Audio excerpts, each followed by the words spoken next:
తాకట్లో ఉన్న బంగారాన్ని విడిపించి ఆ రోజున మార్కెట్ ధర కట్టి మిగిలిన డబ్బును మీకు అందిస్తుంది కొమ్మూరి గోల్డ్.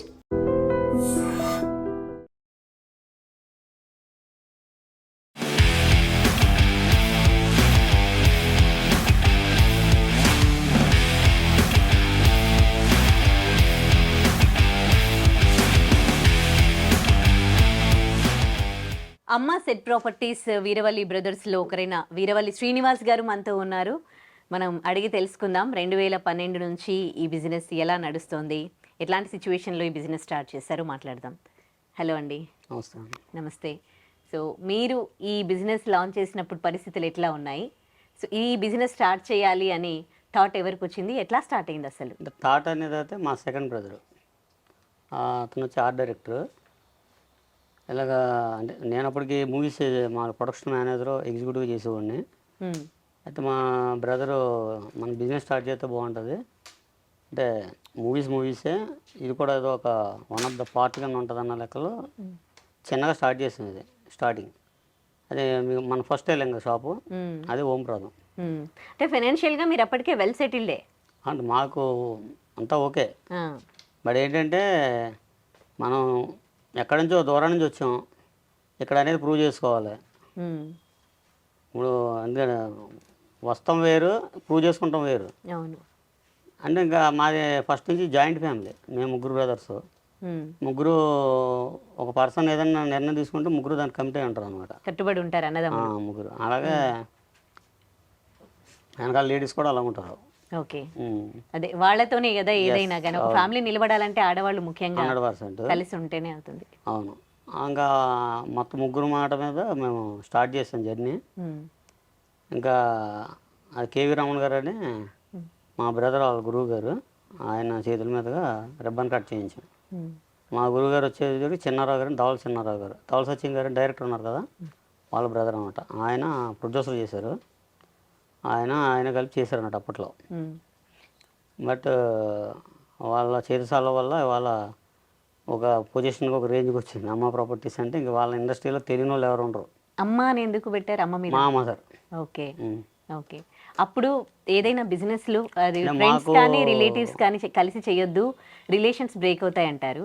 మరి మీరు అప్పుడు ముగ్గురు కలిసి ఉన్నారు, బిజినెస్ స్టార్ట్ చేశారు. ఇప్పుడు అంటే మీరు అన్నది పాయింట్ ఎలా అంటే పార్ట్నర్షిప్ అయితే మీరు అనేది ప్రాబ్లం, కానీ బ్రదర్స్ వచ్చేప్పటికి మాకు చిన్నప్పటి నుంచి మా మైండ్ ఏంటనేది మాకు తెలుసు, మా ముగ్గురికి ఒకరికొకరికి. దానివల్ల ఏంటంటే ఎప్పుడు కూడా చిన్నప్పటి నుంచి అంటే ఒక బిజినెస్ పరంగా ఉన్నా లేదా అమౌంట్ పరంగా ఉన్నా, ఇప్పుడు నేను ఖర్చు పెట్టినా ఇంకోటి ఖర్చు పెట్టినా ఎందుకు ఏమిటనే క్వశ్చన్ రాదు. బట్ ఏంటంటే ఎవరికి ఏ బ్యాడ్ హ్యాబిట్స్ లేవు ఫస్ట్ ఆఫ్ ఆల్. ఇంకోటి అనవసరంగా ఎవరు వేస్టేజ్ అనేది ఎవరు చేయరు అనమాట మా ఫ్యామిలీలో ఫస్ట్ నుంచి. దానివల్ల ఏంటంటే ప్రతి రూపాయి కూడా దీనికే మనం ఖర్చు పెట్టుకుంటూ వచ్చాం. మరి ఈ బిజినెస్లో మీరు సక్సెస్ అవ్వడానికి రీజన్ ఏంటి? రీజన్ అంటే కలిసి ఉంటే కలదు సుఖం. సూపర్. సినిమా వాళ్ళతో కాంటాక్ట్స్ మీకు ఎంత అడ్వాంటేజ్ అయ్యాయి? సినిమా వాళ్ళు అంటే మాకు ఒక ఫ్యామిలీ మెంబర్స్ అనమాట చెప్పాలంటే. ఇప్పుడు మా బ్రదర్ ఉన్నారు ఆర్ట్ డిపార్ట్మెంట్, దానికి రిలేటివ్ బిజినెస్ ఇది. అలాగా నాది వచ్చాడు మేనేజర్స్, మాకు రిలేటివ్. ఎందుకంటే బిల్ ఫైనల్ చేసేది ఇవాళ వద్దా, మంచివాడా చెడ్డోడా అనేది నాకు తెలుసు. ఆ కంపెనీ మేనేజర్ మంచివాడా లేదా కంపెనీ ఏంటనేది నాకు క్లారిటీ ఉంటుంది. అలాగే ఆర్ట్ డిపార్ట్మెంట్ కాడికి వచ్చేప్పటికి వాళ్ళు ఎంతవరకు జెన్యున్ పర్సన్ అంటే కొంతమంది ఉంటారు కదా, 100 మందిలో ఒక ఇద్దరు ఉంటారు కరెక్ట్ పర్సన్స్ కాని వాళ్ళు. మంచి వాళ్ళు ఎక్కువ 80% ఉన్నా 20% ఎవరు ఉంటారు, వాళ్ళు ఎటువంటి వాళ్ళు అనేది మా ఊడికి. అలాగే దాన్ని ఏంటంటే మేము ఏదన్నా ఇచ్చేప్పుడు డిస్కస్ చేసుకుంటాం అనమాట. దాన్ని బట్టి అలాగా స్టెప్ బై స్టెప్ వాళ్ళు ఏంటంటే అందరికీ ఒక క్లారిటీ. మేమంటే వాళ్ళకే క్లారిటీ ఉంటుంది, వాళ్ళని మాకు క్లారిటీ ఉంటుంది స్టార్టింగ్లో అనమాట. బట్ ఏంటంటే స్టార్టింగ్లో ఇప్పుడు అప్ అండ్ డౌన్ అనేది కామన్ వ్యాపారం ఉన్న తర్వాత. ఈ జర్నీలో సడన్గా మధ్యలో మళ్ళీ కరోనా ఒకటి వచ్చింది. ఆ కరోనాలో దాదాపుగా మాకు ఒక కోటిన్నర దాకా లాస్. అయ్యో, మాకని కాదు ప్రపంచం ఆగిపోయినాయి కదా, ఆగిపోయినాయి. స్టాఫ్ శాలరీస్ అంతా ఇక్కడ ఉంచాం మొత్తం అంతా, ఎవరన్నా పంపలా. అందుకని మళ్ళీ స్టాఫ్ వెళ్తే మళ్ళీ వాళ్ళకి ఇబ్బందే కదా. శాలరీస్ తప్పలేదు, వీళ్ళకి రెంట్లో తప్పలా. ఇంకా కదా ఒడిదుడుకులు అనేది ఇంకా కామన్ ఉంటుంది. ఇంకా అది మీరు ఈ బిజినెస్ లో హర్డిల్స్ ఫేస్ చేశానని చెప్తున్నారు, అదే పెద్ద కరోనా టైమేనా మీరు ఫేస్ చేసిన చాలా ఛాలెంజింగ్ టైం. ఛాలెంజింగ్ టైం అంటే అదే అండి, 100%. నాకే కాదు, ప్రపంచానికే ఛాలెంజ్ టైం అదే చెప్పాలంటే. ఆ తర్వాత ఇంకా షూటింగ్ స్టార్ట్ అయింది మెల్లిగా మొత్తం.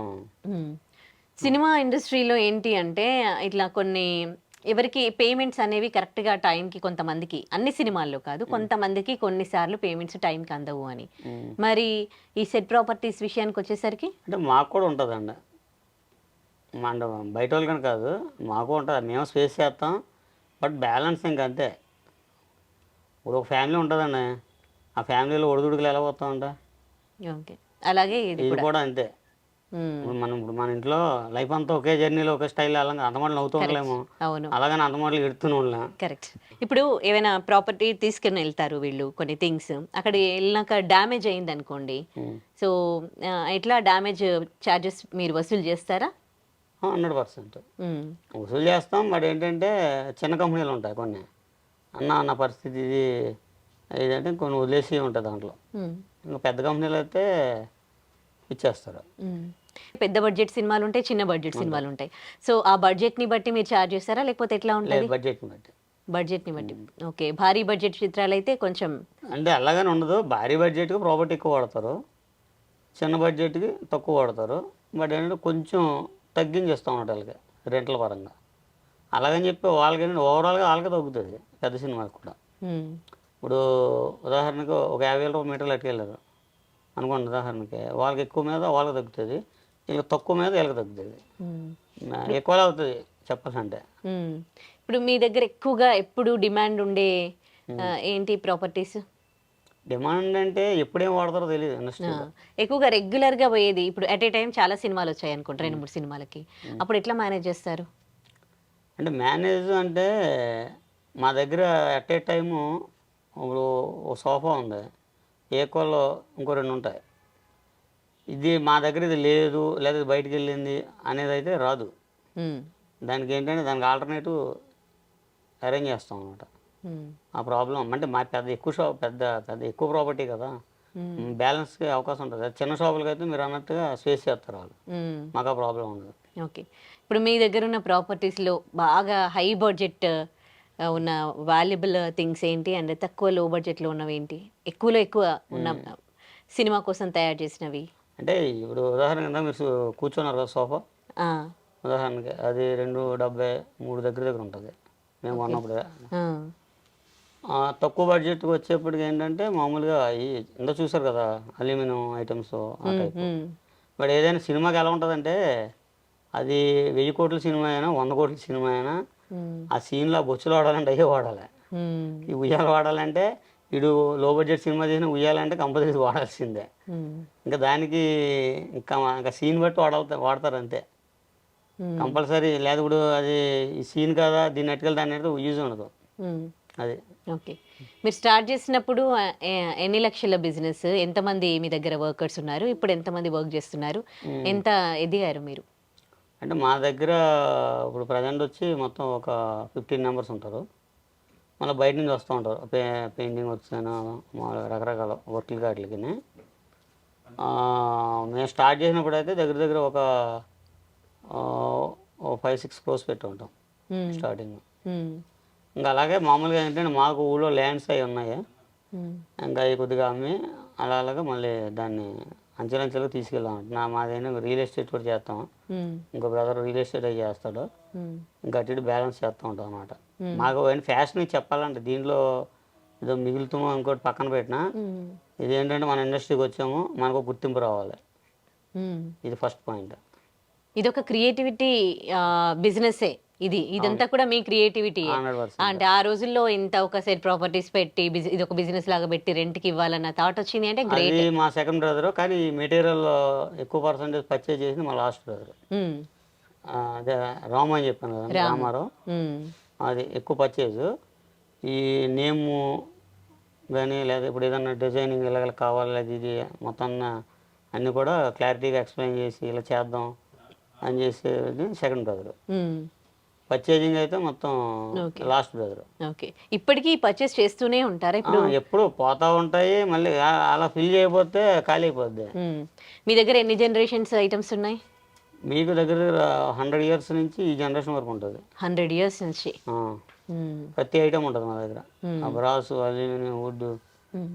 స్టీల్, ఎన్ని మొత్తం ఎన్ని ఐరన్. ఇప్పుడు ప్రెసెంట్ జనరేషన్ మారిపోయిందిగా, చాలా చాలా అంత అప్డేటెడ్ థింగ్స్ వస్తున్నాయిగా. ఇది అప్డేటెడ్ అంటే ఇక్కడ ఒకటే, సినిమా అనేది ఎలా ఉంటుందంటే ఒక డైరెక్టర్ స్క్రిప్ట్ రెడీ చేసుకుంటాడు, ఆ స్క్రిప్ట్ మీద స్క్రిప్ట్కి సంబంధించిన ప్రాపర్టీ వాడతారు. ఇది అప్డేట్ అయింది కదని ఇప్పుడు స్టోరీ రాయరాడు. ఒకవేళ కరెక్టే మీరు అన్నది, అవును. ఇప్పుడు ఈ జనరేషన్ సినిమా చేస్తాడు, ఇది ఫ్లాష్ బ్యాక్ చెప్తాడు, ఫ్లాష్ బ్యాక్ మళ్ళీ ఓల్డ్ మా ఐటమ్స్ తాతయ్య అంటాడు, అప్పుడు వెళ్ళాల్సిందే, మళ్ళీ ఇక్కడికి వచ్చాడు, అప్పుడు రిచ్. ఇప్పుడు ఎంతో చూసారు కదా మీరు, అలా. అంటే ఇప్పుడు కొత్త వాళ్ళు వస్తే మాత్రం ఈ బిజినెస్ లోకి కొంచెం కష్టమే ఐ థింక్. కత్తితో సాము. ఎందుకంటే మేము స్పేస్ చేసాం కాబట్టి చెప్తున్నా, బట్ ఏంటంటే మాకు ఆల్రెడీ ఇండస్ట్రీ మేము స్టార్టింగ్ జర్నీ కాబట్టి దాన్ని మేము మోల్డ్ చేసుకోగలం. బట్ ఏంటంటే మేము ముగ్గురు ఉన్నాం కాబట్టి, అది కూడా ఒక్క పర్సన్ వల్ల అయితే కాదు, నా ఒపీనియన్. మేము ముగ్గురు కాబట్టి మేము చేయగలిగామనే ఫీల్ నాది, ఒకళ్ళ వల్ల అయితే కాదు. ఒకళ్ళు అనే పర్సన్ చాలామంది పెట్టి తీశారు. ఎందుకంటే ఇప్పుడు ఇంకోటి మా దగ్గర పనిచేసే టెక్నీషియన్స్ కూడా మా రిలేషన్స్ అంతా, ఒక అకౌంట్ సెక్షన్ ఇంకోటైనా మొత్తం బయట అదర్ పర్సన్ ఎవరు ఉండరు. మా దగ్గర పనిచేసే వాళ్ళంతా కూడా మేము ఉన్నా లేకపోయినా మేము ఉంటే ఎలాగా దీన్ని కాపాడుతామో అలాగే చూసుకుంటారు అనమాట మా దగ్గర పనిచేసే వాళ్ళు కూడా. ఓకే. ఎప్పుడైనా ఎందుకురా ఈ బాబు ఈ బిజినెస్లోకి వచ్చాము అని ఎప్పుడైనా బాధపడ్డ రోజులు ఉన్నాయా? అంటే ఆ ఫీల్ ఎప్పుడు రాలేదు అంటే ఈ ఫ్యాషన్. అదే ఇప్పుడు ఉంటే ఒక అమ్మాయి నచ్చితే అది మ్యారేజ్ చేసుకుంటాం, కొన్ని సందర్భాల్లో దానివల్ల కొన్ని ప్రాబ్లమ్స్ రావచ్చు, కానీ ఇష్టపడి చేసినాడు దాన్ని ఫేస్ చేయాలి, మళ్ళీ తర్వాత మళ్ళీ మోల్డ్ చేసుకోవాలి. కరెక్ట్. అంతేగాని మధ్యలో ఏదో ఆపద వచ్చింది కదా అని వదిలేసాం అనుకో, మానవజానికి అర్థం లేదు, అలాగే వ్యాపారం కూడా అర్థం లేదు. సో వ్యాపారంలో సక్సెస్ అయిన ఒక పర్సన్గా ఇప్పుడు బిజినెస్ చేస్తున్న వాళ్ళకి అండ్ క్రియేటివిటీ థాట్స్ ఆలోచిస్తున్న వాళ్ళకి ఒక సక్సెస్ఫుల్ బిజినెస్ పర్సన్గా మీరు ఇచ్చే సజెషన్స్ ఏంటి? సజెషన్స్ అంటే ఒకటే అండి, ఫస్ట్ థింగ్ మనం బిజినెస్ పెట్టే ముందు మధ్యలో వదిలేసేలాగా ఉంటే ఉండకూడదు, ఫస్ట్ పాయింట్. ఇంకోటి ఏంటంటే ఇప్పుడు ఇప్పుడు మనం యుద్ధంలోకి వెళ్తాం, ఏదో మరణమా లేకపోతే శరణమా అన్నట్టు రెండు రకాలుగా ఫిక్స్ అయిపోవాలి. ఫిక్స్ అవ్వాలి, అది కూడా ఫోకస్ మొత్తం దాని మీద పెట్టాలి. అంతేగాని బ్యాలెన్స్ కాసేపు అక్కడొకడుగు ఎక్కడొకడుగు చేద్దామా మాందామా పెట్టేమా లాస్ అవుతామా, ఇప్పుడు వెళ్ళామా అది మంచో చెడ్డో దాని అంతా తేల్చుకోవాలి. నేను చెప్పేది ఎవరికైనా సరే, ఒకవేళ మీరు బిజినెస్ పెట్టాలి అంటే ఫుల్ ఫ్లెజ్డ్గా దాంట్లో దిగాలి, అంతేగాని బ్యాలెన్స్ అక్కడొకడికి ఎక్కడొకడికి వేసి లేదా కాసేపు చేద్దాం మాందామని దిగి అనవసరంగా డబ్బులు వేస్ట్ చేసి వెనకాల వాళ్ళు స్టైన్ అయ్యి టైప్ అయితే చేయకూడదు. అది. ఓకే. ఇండస్ట్రీలో మీకు ఈ బిజినెస్లో సపోర్ట్ చేసిన వాళ్ళు ఎవరు? ఇండస్ట్రీలో అంటే నాకు బిజినెస్ పరంగా అంటే ఇప్పుడు ఆర్ట్ డిపార్ట్మెంట్ ఉందండి, మాకు ఫుల్ సపోర్ట్. అలాగా సెట్ అసిస్టెంట్ యూనియన్ వాళ్ళు support, managers support, producers support. ఎందుకంటే అందరితో ఫ్రెండ్లీగా ఉంటాం మేము. ఓకే. మాకంటూ శత్రువులు ఉండరు, ఒకవేళ అవతరులు అనుకున్నా కానీ తెల్లారి మళ్ళీ మిత్రులు చేసుకుంటాను, ఆ మైండ్ సెట్ అనేది. శత్రుత్వం అనేది నా డిక్షనరీలో ఉండకూడదు అనేది నా లెక్క. సూపర్. నాకే కదా ఎవరికైనా సరే. అదే సాధ్యమైందా మరి అది? 100%. ఓ సూపర్. అంటే ఉంటే ఉండవచ్చు, బట్ నా లెక్కలో ఎవడో లేడు, నా క్లీన్ చీట్ నాకు ఉండొచ్చు కానీ నాకు తెలియదు. ఒకవేళ తెలిసినా కానీ దాన్ని ఫ్రెండ్లీగానే తీసుకుంటారు అంతే. Okay, nice. సక్సెస్లో మీ ఫ్యామిలీకి మీరు ఎంత పర్సెంటేజ్ ఇస్తారు? పర్సెంట్ అయినా 100% ఇస్తాం. ఫ్యామిలీ ఎమోషనల్ అవుతున్నారు కానీ గ్రేట్ అండి, ఇప్పటికీ కలిసి ఉన్నారు అన్నదమ్ములు, కలిసి బిజినెస్ స్టార్ట్ చేశారు, సక్సెస్ అయ్యారు. ఇవి హ్యాపీ టీయర్స్. 100%.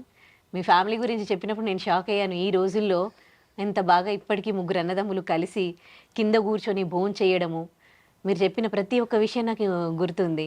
అంటే అన్నం తినేటప్పుడు ఎట్లా తినాలి, ఒక ఫ్యామిలీ ఎట్లా కలిసి ఉండాలి. గ్రేట్ అండి. ఇదంతా కూడా ఎట్లా అంటే మీ మదర్ ఎలా? Mother father. సో మీరు బిజినెస్ స్టార్ట్ చేసినప్పుడు ఉన్నారా మదర్? లేదండి. మీలో ఈ యూనిటీ అట్లా ఉండడానికి రీజన్ ఎందుకంటే ఎంత మంచిగా ఉన్న వాళ్ళైనా, ఒకప్పుడు కలిసి ఉన్న వాళ్ళైనా రాను రాను ఫ్యామిలీస్ పెళ్ళిళ్ళు పిల్లలు పుట్టినాక డిస్టర్బెన్సెస్ అని వచ్చేస్తాయి. అంటే మేము చిన్నప్పటి నుంచి బిజినెస్ అనమాట. అంటే ఇది కాదు, ఊళ్ళో ఆ బిజినెస్ ఎలా చేయాలి, కస్టమర్ తోటి ఎలా బిహేవ్ చేయాలి అనేది మాకు తెలుసు మైండ్ సెట్. అంటే ఫస్ట్ ఇంకో కస్టమర్ మైండ్ సెట్ ఏంటనేది మాకు తెలుసు. అదే కస్టమర్ మైండ్ సెట్ తెలుసు, కానీ రేపు మీ ఇంట్లోకి వచ్చే ఆడవాళ్ళు, తర్వాత పిల్లలు, ఇవన్నీ ఇప్పుడు చూస్తూ ఉన్నారు ప్రెసెంట్ జనరేషన్ ఎట్లా ఉందో, కానీ ఇప్పటికీ కలిసి ఉన్నారు, సక్సెస్ఫుల్ గా బిజినెస్ అంటే వాళ్ళు కూడా మా మైండ్ సెట్ సెట్ అయిన వాళ్ళు వచ్చారు. అది మా అదృష్టం. మీ అదృష్టం అది, లక్కీగా. ఓకే, ఫ్యామిలీ అనేది బిజినెస్ సక్సెస్ అవ్వాలంటే ఫ్యామిలీ అనేది ఎంత 100% సపోర్ట్ అండి. 100% సపోర్ట్ లేకపోతే ఎంత గొప్ప ఫ్యామిలీ అయినా ఫెయిల్యూర్ అవుద్ది. అంటే బిజినెస్ వాళ్ళ మీద సక్సెస్ అంటే లేడీస్ సపోర్ట్. మేము ముగ్గురు అన్నదమ్ములు కలిసి ఉందాం అనుకున్నా, వాళ్ళు కరెక్ట్గా లేకపోతే మనం ఏం చేయలేం. కరెక్ట్. సక్సెస్ఫుల్గా ఈ అమ్మ సెట్ ప్రాపర్టీస్ బిజినెస్ ఇక్కడి వరకు కూడా తీసుకొచ్చారు అండ్ కలిసి ఉన్నారు. ఎంతో మందికి ఆదర్శం. కొత్తగా బిజినెస్ చేసే వాళ్ళకి కూడా మీరు మీ యూనిటీ, మీరు బిజినెస్ నడిపించిన విధానం నిజంగా చాలా చాలా మందికి ఆదర్శం. మీరు ఇంకా ఇలాంటి బిజినెస్లు ఇంకా ఎన్నో స్టార్ట్ చేయాలని కోరుకుంటూ విష్ యూ గుడ్ లక్ అండి, and thank you so much. Thank you.